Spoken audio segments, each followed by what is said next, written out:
কচুর গাঠিটাকে খোসা শুদ্ধ প্রেসার কুকারে আমি সিটি দিয়ে নিয়েছি, সিদ্ধ করে নিয়েছি। হওয়ার পর কড়াইয়ে তেল দিলাম।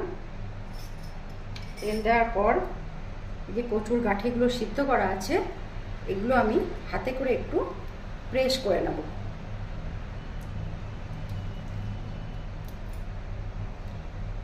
এরকম করে প্রেস করে নেব। এবার এটার মধ্যে কচুটার মধ্যে পরিমাণ মতো লবণ। তেলটা আমার গরম হয়ে গেছে।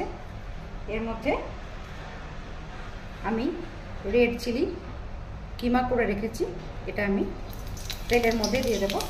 তাহলে ভাজা ভাজা এর সাথে গায়ে লেগে গেলে ঝালও সুন্দর লাগবে, ঝালটা আর দেখতেও সুন্দর লাগবে। এবার এর মধ্যে আমি এই যে কচুগুলোর গায়ে যেগুলো লাগিয়ে রেখেছি এরকম করে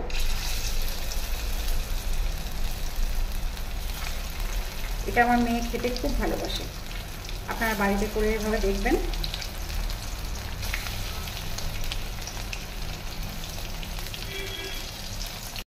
এরকম দু পিঠ এরকম উল্টিয়ে ভেজে নিতে হবে।